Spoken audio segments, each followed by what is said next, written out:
Welcome to the Landlord Lease Podcast, a training course for landlords to understand how to create a lease.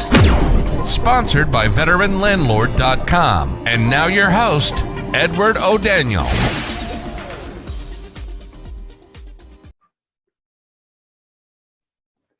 Hey, landlords. Welcome back to the Landlord Lease Podcast, sponsored by VeteranLandlord.com. My name is Edward O'Daniel. I'll be your host for this show. I just want to welcome you back and just let you know on this episode, the lease terms we're going to be going over are going to be move out, name and address of resident and landlord used for communication purposes, no trial by jury clause, non-smoking, notice to vacate, notices, occupancy inspection, and parties and occupants. So those are going to be the lease terms that we go out here. Let's get started with move out. This one's pretty straightforward here. On the move out area, I've seen this lease term really define what it is that you want the residents to do in order to get your home or the unit prepared for move out. So this could be cleaning instructions. It could be how to handle, what to do, what to clear out, how to handle trash. This could also involve in this area, what are the common charges for like a broken mini blind, or if the damages to the appliances. You can have out some predefined sort of costs in this area to let the person know what they're going to experience on move out. So this is pretty straightforward here. You could put this in there or not. I could just tell you, for me personally here, I do not have a move out clause in there. I actually communicate all of this via an additional email that gets sent once the person gives a notice that we'll talk about here shortly. But once they give notice, then we simply inform them and send them a document about what we want to make sure that they do. Because right now the move out, depending upon when they move in, and I'm giving you this to let you guys use it. If you don't want to use it, then please take what I say. Use it. If not, get rid of it if it doesn't make sense to you. But right now on the move out, if you have hardcore costs in here, those costs could change. Like if they've lived there for the last couple of years, you've known like over COVID, materials have gone up. Now the cost that you have in there may not be that you put in there may not actually be valid anymore, because right now the cost of that item could have quadrupled because of the limited supply and demand in the market right now. But if that's what's in your lease, then that's what you're going to charge them because it's in there. So we just kind of do that on an as needed basis. We send them a document once they give notice that for them to move out. But for those people that want to put those type of instructions here, this is what the move out lease term is for. Now, name and address of resident and landlord or manager. So this is important because you want to make sure that if anything needs to be mailed or sent or even emailed at this particular point, which is again, could be a valid communication method, you want to make sure that you put all of that in this area of the lease. Like if the resident needs to contact landlord, you will do so at this phone number. You will, if anything needs to be mailed, it will be sent to this mailing address or this address here. If anything needs to be emailed to our office, this is the email address that you use to email it. Things like that. So all this does is just clearly define the communication methods between the resident and the landlord to make sure that they don't try to text you a document if that's not something that is a standard communication practice, or they try to mail it somewhere else. You're like, well, why'd you mail it there? Our mailing address is in your lease. So these are all just important things to kind of have in there. You're probably not going to change this lease clause very much, but anyway, it's good to have. And then also put in there that if landlord needs to communicate with resident, landlord will send all mailings, certified mailings to the property address that they're living at, or we can email them to the current email address that we have in your application, or you can even insert that email address in there if you want to. But all this is just a lease clause. It just says, here is the way that we communicate, the areas, the addresses that we're going to use if we do need to communicate using that method.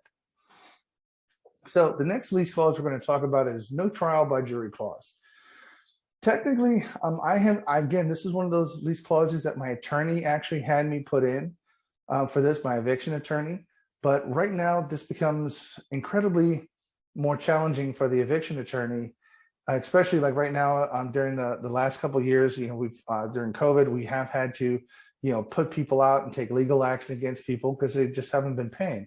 But the no trial by jury clause, what that really does, it limits the resident's ability to say they want to have a jury trial, and extend the eviction process out further. So right now, this kind of goes back to understanding how it works in court. Now, I'm not an attorney. I'm going to give you my best rendering of how court actions work, based upon what my attorney has told me. But if somebody shows up for court, and you're evicting them and they don't pay their rent, well, one of the things they could do is that they can agree to a judgment, often called a consent judgment, that would say, here are the terms, you're going to pay back, this is how much you're owed, or you're not going to pay anything, or you're going to be out by this day, something like that. But they're going to have some sort of legal consent judgment that both parties are going to sign while they're in court.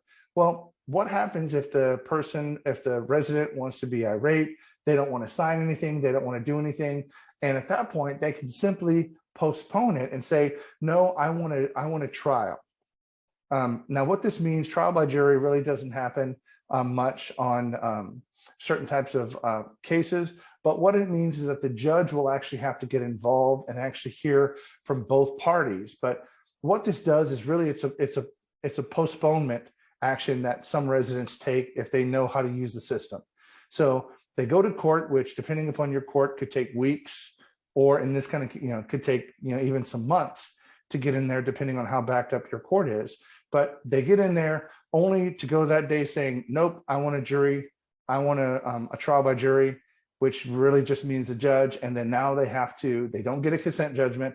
They have to now postpone that and schedule it another month or two, whatever it is, or several weeks in the future to have the judge hear it. And not only that, if you do hire an attorney, your attorney could take care of it the first trip to the court. They can get the consent judgment without you having to be there, because you're hiring them to be there in your place. But if they have a trial by jury, then you're forced to take your time to go to court, which could take you a half a day, hours to even as much as a full day of your time in court, just sitting there waiting to get your 15 minutes of fame in front of the judge, where you both argue back and forth and the judge makes a rendering. But what this no trial by jury clause means is if it's in your lease, then they're waiving their right to a jury trial if you have to evict them. So they don't get that second postponement and postpone it even further. They have to take care of it in court the first time. So anyway, it's good to have that in there. Hopefully you as a landlord, I pray that you never have to go that far to actually have this, but it's always good to have in there just to say, hey, you waive your trial by jury if we have to go to court for any kind of legal means. So next one up is non-smoking. This is pretty straightforward, at least for some people. Non-smoking, at least for me, all of my rentals have always been non-smoking right from the very beginning. I tell people right up front, I list that in my advertisement for my properties. This is a non-smoking property. Now, if it's a non-smoking property, does that mean that smokers are not allowed to live there? No, not at all. Because they can always go outside and smoke. There's, if you have a multifamily building, there are designated smoking areas, typically someplace that's not publicly facing, like the front of the building. It could be the side of the building, the rear of the building. Maybe you as a landlord put like a little, it behooves you to put something that they could put their cigarette butts in, like one of those little sand stands, because other than that, they kind of flick those things into the backyard and get all over the grass, and that just is not good. It just trashes up the place. So give them something to do that, but have a designated smoking area, but just no smoking in the units. Because if you smoke in there, the smoke will damage the walls. It will lead to an increased cost. You as a landlord to paint, not only have to paint, but you'll have to, probably put something like a kills paint to encapsulate the smoke before you paint it. And that will increase your costs as well. So non-smoking just simply says, this is what you're going to allow. Non-smoking, if there are smoking areas, then you could designate that in this area as well. So now some of the complications come into, how does this work? And I'm not saying I'm an expert at this, but how does this work in areas where you have like illegal drugs, that marijuana, for instance, is legal in your state to even smoke that? I don't know. That will have to be something, what if they need it for medicinal purposes? because there are means that people take that they need to do that. Well, how do you handle that? That's where you need to get your attorney involved and make certain kind of stipulations in here. I can't get involved in every scenario, but just non-smoking as much as you can. Make your units non-smoking, because if you do, you're going to pay for it, and you're going to need a large deposit if they're going to be smoking, because you're going to get some damage. Not only damage to your walls and the paint, but damage to your kitchen cabinets, damage to your flooring, and everything is just going to sort of reek of smoke when the next person comes in. So something to think about here. Next thing we're going to talk about is notice to vacate. This is pretty straightforward here. This notice to vacate just simply informs the resident how much time you need to give you if they want to leave or vacate and they don't want to renew their lease. So let's just say you require 30 days, or even could be 60 days. Let's just say 60. So you hit 60 days, you're required, Mr. Resident, you're required to give me 60 days notice to vacate prior to your lease expiration. And you can even say, the notice to vacate has to be writing, in a written form letter mailed to the mailing address in the previous lease clause that we talked about. That is the official way that you can notice to vacate. Texting me, sending me an email is not an authorized notice to vacate method. So this is, again, where you're trying to be very clear. How do they actually present that to you? It has to be in writing. You have to give a letter, and it has to be at least a certain amount of days in advance in order for you to do that. Okay. Now, notice to vacate. This is where, in this particular clause, you can also start indicating things like, what are you allowed to do once they give notice? So things like, once notice is given, the landlord hereby, reserves the right to, with proper notice, show your property to prospective renters, while you're still living there. So you can give them notice. We covered notices and access to premises in another episode, but as long as you're giving proper notice, the resident that's currently living there needs to cooperate with you in order to allow you to show the unit to other people, so that when it's their time to move out, you can move somebody in right away, eliminating or minimizing your downtime with your property. So one of the other things that you can also put in this notice to vacate is signage. So if you're one of the people that has like a for rent sign, you're allowed to place that, in a window, or place a yard sign if that's allowed by the local municipality. You're allowed to do that. And all of these things just need to be known, because you don't want the resident to be upset with you. Like, hey, you're not allowed to put that kind of stuff in there. I don't want to have that for rent sign in my yard. Well, our lease states in your notice to vacate, once you give notice, we're allowed to do this. So again, it's already spelled out. They've already signed it and looked it over whenever they first signed their lease. Okay. So notices, this right here, notices is just another way of sort of a catch-all. Like if we need to communicate, you need to sit back and allow so much time for notices to populate and where the notices are to be mailed to, things like that. So this is just sort of a catch-all lease clause where you could put it in there, just as, hey, if you present notices to management, please give management at least 72 hours or 3 business days or something like that to process a notice to respond back to you, stuff like that. Because what you're going to find is that people, if you, for instance, say email is a valid method to email the office, well, they email you an hour and a half ago and you haven't responded. So now they're calling you, wanting to get a response because you haven't responded back that quickly. So again, you could put the notice, that kind of thing in the lease clause above when we talked about notices and communication, allowing so much time to deal with it. But I've also seen another notices area just kind of as a catch-all where you put anything else that you might want to say in that particular lease clause. Now, occupancy inspection. This is something that could be quite new to some people, and it could be irrelevant in your particular area. So right now I am based in the Missouri area, and in the state of Missouri, occupancy inspections are required. And for people who invest in other states, this could be quite of like, what kind of, I get that kind of a response. People, I got to do what? So in the state of Missouri, we actually have to have the property inspected. If it's going to be rented, we have to have it inspected by a local city inspector. They have to go through and check certain things for code to make sure that your property is not a slum property or something like that, and that everything is up to code. If they find things that they want you to fix, they'll give you a list. They'll fail the inspection. They'll give you a list and say, here are the items that you need to fix. you need to get these things fixed, and then call me and I will come back out and re-inspect. And then only after the inspection has passed does the local city or the inspector allow somebody to move in.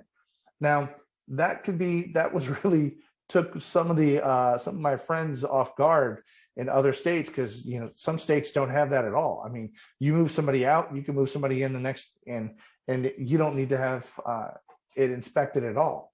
So it's just something that if you do invest in certain areas, or if you're investing in rental properties outside of your area, please check to make sure you understand that sometimes, at least in the Midwest, I know a lot of states here in the Midwest do require occupancy inspections. And not only does it require an occupancy inspection that you have to pay for, your residents that move in have to get an occupancy permit, which means that they also have to sit back and go get, in order for it to be registered, be authentic, they have to go to the city, register. They've got 2 adults, here's the adults' names, 3 kids, here's the kids' names, things like that. And even sometimes present documentation, birth certificates, other forms of, somebody could be really intricate on these. And sometimes that permit does cost, $10, $20. I've even seen it up to $40 that residents have to pay to register. And then once they get that occupancy permit, then that is a requirement that at least we require before they move in. They have to get that to prove that they've registered, so that we as a landlord are not going to be in violation. So if you do move into areas, I know this is weird. It could be, I could have just blown some of your guys' mind like, what? I'd never be a landlord if I have to do that. Well, unfortunately, if you want to be a landlord in certain areas, you're going to have to handle and deal with that. But moving on here, next thing we're going to cover are parties and occupants. Now, this right here really kind of goes back to who's financially responsible. Now, ultimately, everybody living in the property needs to be on the lease. Okay, they're in this particular clause, you need to list people who are the parties, which I would call the financially responsible parties. These are the people, anybody over the age of 18, at least for me, this doesn't have to be your policy, I'm just telling you mine, but anybody over the age of 18 has to fill out an application, even if they're a child, and their name has to go on the lease because they are an adult and they are financially responsible for that property. Now, if any of the people who are less than 18 years old, then they are listed as an occupant. So there are 2 separate things that they're listed at. There's an area of your lease that says, here's the financially responsible parties that are going to be who has to sign the lease. And then other occupants who are authorized members to live there, but these people don't have to sign the lease and they're not financially responsible. So that if you do have to present and go to court and evict somebody, you're only evicting the financially responsible parties, those adults, and you're not evicting children. They're not coming up in a legal court case. You couldn't do that anyway. So the parties and occupants really just simply defines who are the people signing the lease, and then each of those particular financially responsible parties have to either initial each page, sign the lease at the very end, and then the occupants just list, here are the children that are going to be living there. And then this represents the total sum of everybody that should be living in the property. If you come a month later as a landlord and there's another adult living there or other children living there, then this in turn violates this parties and occupants clause, then puts them into default, which means that now they're violating the lease and you need to give them like a violation notice or something on how to correct it, because they're not allowed to move people into your property without your authorization or a lease amendment or something like that. So right now, that is sort of the end of this episode as far as we're going to get. I hope you enjoyed it. I hope this kind of opened up your mind a little bit into some of the other clauses that you can have, how you can do this to actually protect yourself. But landlords, thank you so much for listening to the Landlord Lease podcast. We truly appreciate you listening, and just have a great day. Thank you for listening to the Landlord Lease podcast. To get your free lease and other training material, visit us at veteranlandlord.com and create your free account. If you find this material valuable, we'd appreciate it if you can share this podcast with others and leave us a great review.